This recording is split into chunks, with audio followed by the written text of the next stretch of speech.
America और Israel की पुष्टपनाही में ईरान के बहरी जहाज़ पर हमला करने वाला यूक्रेन एक ही धमकी से डर गया और ईरान के सामने घुटने टेक दिए। इस बारे में आमिर रज़ा से बात करते हैं कि ये सारा मामला क्या है।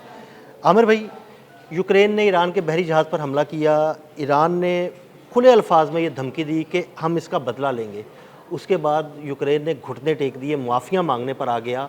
ये सब कैसे हुआ? देखिए, पहली बात तो ये है कि ये हमला किया क्यों गया था। ज़ेलेंस्की ने अमेरिका को और इजराइल को खुश करने के लिए ईरान के एक तजारती जहाज़ पर जो कि गुड्स का जहाज़ था, उस पर हमला किया और इस हमले के नतीजे में वहाँ पर एक ईरानी शहरी जो है वो शहीद हुआ और चंद ज़ख्मी भी हुए। अच्छा, ये एक बड़ी मैं समझता हूँ कि कार्रवाई थी जो कि यूक्रेन ने की और उसके बाद ज़ेलेंस्की ने भड़के मारी। उसने कहा जी, इसमें तो रशिया का जो था वेपनरी सिस्टम जा रहा था ईरान के लिए, ईरान इस रास्ते से असला मंगवाता है, रशिया देता है और मैंने रशियन जहाज़ को जो है निशाना बनाया है, यानी रशियन का सामान उसके अंदर मौजूद था, उसको निशाना बनाया गया। ईरान इसकी पहले दिन से तरदीद कर रहा था कि ये तजारती जहाज़ था और इस तजारती जहाज़ को जो है इन्होंने निशाना बनाया है।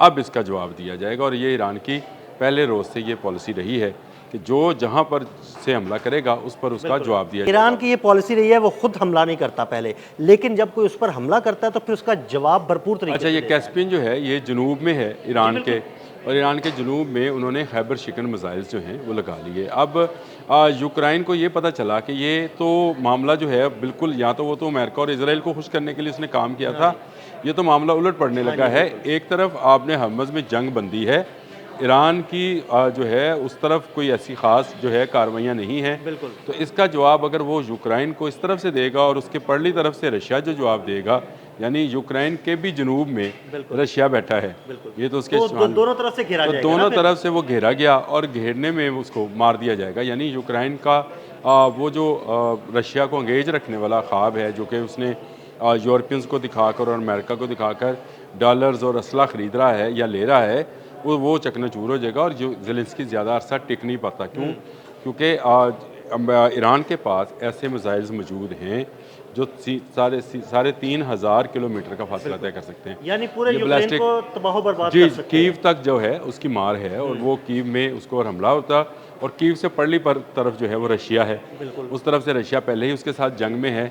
तो मैंने भी इस पर व्लॉग किया था, मैं भी ये समझ रहा था कि ये शायद ईरान को अंगेज करने के लिए किया गया है, लेकिन उससे हुआ क्या कि ईरान तो अंगेज हो गया यूक्रेन की तरफ, लेकिन यूक्रेन के पाँव के नीचे से ज़मीन निकल गई, क्योंकि अगर दो तरफा हमला होता है तो फिर उसके पास तीसरा कोई ऐसा रास्ता नहीं है जिससे उसकी रसद को बहाल रखा जाए। यूक्रेन एक्चुअली इस वजह से डर गया कि जब ईरान ने अमेरिका को शिकस्त दे दी, अमेरिका का कोई फौजी अड्डा नहीं छोड़ा, तो अगर उसने हम पे हमला कर दिया तो हम तो बिल्कुल नहीं बच पाएंगे। फौजी अड्डों के अलावा उसने इसराइल को भी शिकस्त दी। इसराइल क्यों भाग गया? इसराइल आज तक जो 40 रोज़ा जंग है उसके बाद से इसराइल छुप के बैठा हुआ। आमिर भाई, शरारतें करते हैं ना, देखें नेतन्याहू यहूदी शरारतें करने वाला, ज़ेलेंस्की यहूदी शरारतें करने वाला। इन्होंने ये शरारत की, ये इनके गले पड़नी थी। अच्छा किया इनके वज़ीर ख़ारजा ने, यानी यूक्रेन के वज़ीर ख़ारजा ने फ़ौरी तौर पर अब्बास अराग़ची से रब्ता किया है और उसके साथ टेलीफोन पर ना सिर्फ माज़रत की और ये कहा कि गैर इरादी तौर पर ये मिसाइल हमला हुआ है। बाद में ऐसे ही कहा जिस पर ज़ेलेंस्की क्रेडिट ले रहा था यूरोप से, उसके बारे में ये कहा गया कि ये गैर इरादी तौर पर, यानी यूरोप से क्या क्रेडिट ले रहा था? वो तो अमेरिका में बैठा हुआ था, ट्रम्प से भी क्रेडिट ले रहा था और नेतन्याहू से भी मुलाकात बिल्कुल, कर रहा था। नेतन्याहू से भी। अब वो कह रहे हैं जी गैर इरादी तौर पर हुआ है तो हमें इस पर छोड़ दिया जाए। देखें, इससे पहले मसूद पशकियान का बयान आया था, फिर अब्बास अराग़ची का बयान आया था, इस्माइल बकाई ने इस पर बात की थी। इन तीनों ने ये बात कही थी कि हम इसका जवाब देंगे। देखिए, एक ईरानी की शहादत जो है वो एक बड़ी ऐसे ही है, बिल्कुल। वो अपने किसी भी शहरी की शहादत को जो है ना वो नॉर्मल नहीं लेते। दूसरा, आपके पास ईरान के पास इस वक्त सिर्फ कैस्पियन सी ही है जहाँ पे कोई ब्लॉकेड नहीं है, यानी यही वो रास्ता है जिससे उसकी अद्वियात जो उसकी खुराक है वो आ सकती है और शिपिंग कंपनीज चाहे वो रशिया की हैं चाहे दूसरे ममालिक की हैं, वो कैस्पियन को ही इस्तेमाल करती हैं जो एक झीलनुमा है और इसके इर्द गिर्द 5 ममालिक जो हैं वो बैठे हुए हैं, उनमें से एक ईरान भी है। तो ईरान के लिए एक रसद का बड़ा रास्ता यूक्रेन ने रोकने की कोशिश की थी। इसका ऐसा तगड़ा जवाब देने लगा था ईरान कि यूक्रेन को रशिया वार भूल जानी थी। मैं आपको सच्ची बात बता रहा हूँ, यूक्रेन को कीव समेत तमाम इलाके जो थे उसमें तबाही और बर्बादी, खैबर शिकन लग चुके थे।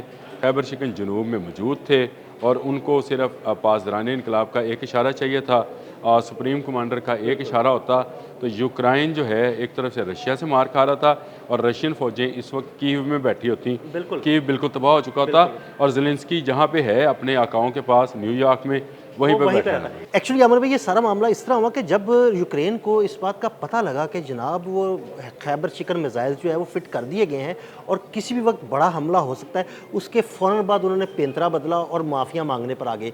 ये सारी एक्चुअली इंटेलिजेंस इतलात पे सब कुछ हुआ है। देखिए, पहली बात तो यह है कि ईरान जो है बड़ा ओपन है। इसके लिए ओपन मैं इसलिए लफ्ज़ बोलता हूँ, देखें अमेरिका ने जंगबंदी की तो ईरान का क्या बयान आया, उन्होंने कहा एक तरफा है, हमने तो जंगबंदी नहीं की। बिल्कुल, देखें ये ईरान का बड़ा वाज़ेह और डट कर मौक़िफ़ है। उसके बाद उसने ये मौक़िफ़ अख्तियार किया कि जो जहाँ से मुझ पर हमलावर होगा मैं उसका जवाब देने का हक़ रखता हूँ और उसने जवाब दिया। वो आज के दिन तक उर्दन पर और बाकी ममालिक पर जो है मिडल ईस्ट के उन पर हमलावर है, यानी उन पर जहाँ से हमला होता है वहाँ पर वो जवाब दे देता है। अब ये यूक्रेन की बारी थी और यूक्रेन की ऐसी बारी लगनी थी, मैं आपको बताऊँ रशिया भी इसी इंतज़ार में है कि किसी तरीके से इसके यूक्रेन के शुमाल की तरफ से जो है इस पर जो है हमला हो और ईरान जो है ये जनूब से हमला करता है इस पर और वहाँ से जो है रशियन फ़ौजें जो हैं वो एंटर करती, कीव पे कब्ज़ा कर लेती। अगर एक मरतबा कीव पे कब्ज़ा हो जाता तो फिर मैंने जो आपसे कहा कि ये अपने आकाओं के पास यहूदी जो है ये वापस नहीं आ पाता, वापस ना आता, लेकिन कम अज़ कम मेरा ख्याल है फिर इसराइल चला जाता, जहाँ पे इनके मजहबी वो हैं वो इसराइल चला जाता। लेकिन यहाँ पर जो है ये ईरान ने बड़ी अच्छी हिकमत अमली इख्तियार की और उन्होंने इसको जो है यहीं पर रोकने की या ये कहें कि धमकियों से डर कर ज़ेलेंस्की जो है अपने वज़ीर ख़ारिजा को उसने आगे कर दिया, खुद वो पीछे हट गया और यूँ इस तरफ जो जंग थी मेरा ख्याल है ईरान के लिए टल गई। ये ईरान के लिए भी बेहतर है। अच्छा बेहतर है ना, क्योंकि ईरान एक दूसरी तरफ इंगेज नहीं हुआ और ईरान इस सारी तवज्जो जो है अपनी आपने हमस पे रखेगा, जो इस वक्त मेरा ख्याल है कि दुनिया का उसको क्या फोकसिंग पॉइंट बना हुआ है। हर एक का फोकस जो है इस वक्त आपने हमस है।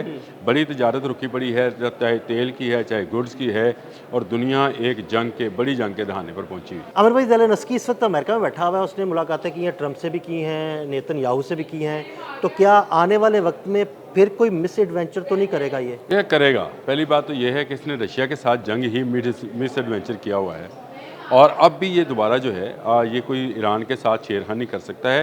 देखिए इन दोनों का, डोनाल्ड ट्रंप का और ज़ेलेंस्की का आका एक है और वो है नेतन्याहू, जो कि अमन नहीं होने देता है।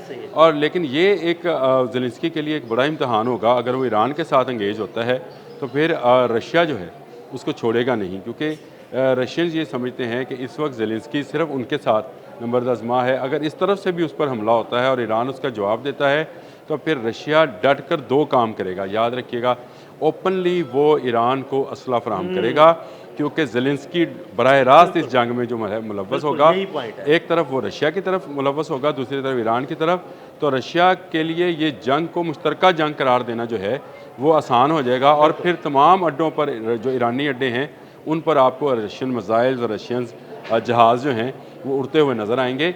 ये उसके लिए बड़ा अच्छा मौका होगा। तो मेरा ख्याल है इसी को मद्देनज़र रखते हुए उन्होंने अपना पहला रब्ता तो अब्बास अराग़ची के साथ किया कि ताकि ईरान की तरफ से हमला ना हो, लेकिन अगर ये हो जाता है तो फिर एक मुश्तरका जंग होगी ईरान की और रशिया की, और रशिया पर वो पाबंदी कि बैनुल-अक़वामी तौर पर कि जंगी हालात में आप किसी एक मुल्क को अस्करी इमदाद नहीं कर सकते, वो ख़त्म हो जाएगी। बिल्कुल, ये वो ख़तरा है जिस पर ज़ेलेंस्की और उसकी हुकूमत झुक रही है। बिल्कुल, बहुत शुक्रिया आमिर भाई। आमिर भाई ने बड़ी तफसील के साथ इस सारे मामले पर रोशनी डाली। मज़ीद अपडेट्स के लिए मैं फॉलो करते रहें अदील अहमद और आमिर रज़ा को इजाज़त दीजिएगा। अल्लाह हाफ़िज़।